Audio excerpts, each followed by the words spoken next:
Hello students, today we are going to understand the term Mesnev profits. What do you mean by Mesnev profits of property? It means those profits which the person in wrongful possession of such property actually received or might with ordinary diligence have received their form together with the interest on such profits, but it does not include profits due to improvement made by the person in wrongful possession. आइए इस term को, इस definition को और थोड़ा आसान करके समझते हैं. मेसने प्रॉफिट्स ऑफ प्रॉपर्टी वो प्रॉफिट होता है जो कि कोई भी व्यक्ति मान लीजिए किसी गलत तरीके से एक्वायर पोजेस्ड प्रॉपर्टी को के ऊपर कुछ वो फ़ायदा लेता है, फ़ायदा कमा लेता है. तो वो फ़ायदा जो रॉन्गफुली एक्वायर्ड या पोजेस्ड प्रॉपर्टी के ऊपर वो कमाता है वो कहलाएगा मेसने प्रॉफिट. और ऐसा भी हो सकता है कि वो थोड़ी सी मेहनत करे और फिर उस रॉन्गफुली एक्वायर्ड प्रॉपर्टी के ऊपर वो पैसा कमा पाए, प्रॉफिट कमा पाए, तो भी वो मेसने प्रॉफिट होगा. साथ ही साथ इसमें ये स्पेशली मेंशन किया गया है कि मान लीजिए अगर उस व्यक्ति ने उसमें उस प्रॉपर्टी में रॉन्गली एक्वायर तो किया है लेकिन उसमें कुछ उसने इम्प्रूवमेंट करवाया है और फिर उस इम्प्रूवमेंट की वजह से उसको थोड़ा सा प्रॉफिट हुआ है, तो वो इम्प्रूवमेंट की वजह से जो प्रॉफिट हुआ है वो मेसने प्रॉफिट की कैटेगरी में फॉल नहीं करता है.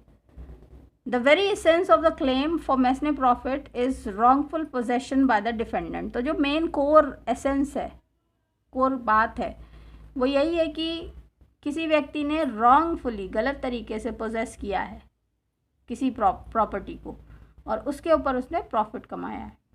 It is awarded to the plaintiff by way of compensation for period during which he was unlawfully kept out of possession.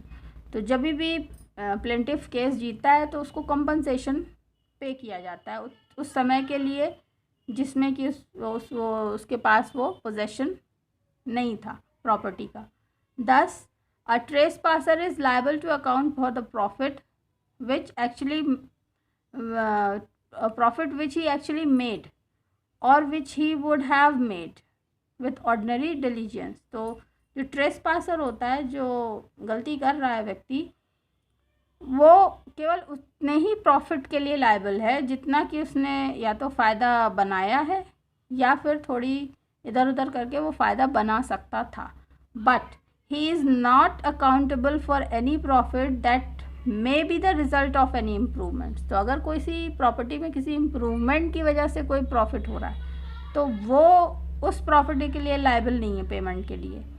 For example मान लीजिए एक कुआं खोद दिया, किसी प्रॉपर्टी को रॉन्गली एक्वायर्ड किया and you have dugged a well in it, keeping a shed, एक शेड बना दिया आपने और फिर उससे आपने रेंट को कमाया प्रॉफिट के रूप में, तो इसके लिए फिर वो लायबल नहीं है. Therefore the principle by which the court should be guided in awarding and assessing mesne profits are that possession which has wrongly been retained should be a source of profit to the wrongful possessor and that the person wrongfully kept out of possession is put in the same position financially as if right has been done.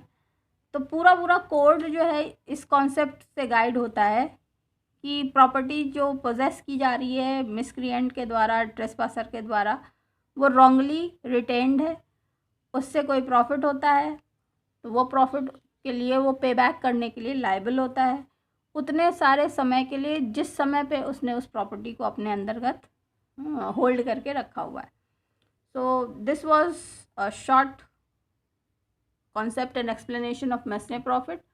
I hope this is going to be of help to you. This is Kirti Vishkarma signing off. Bye bye for now. Stay blessed.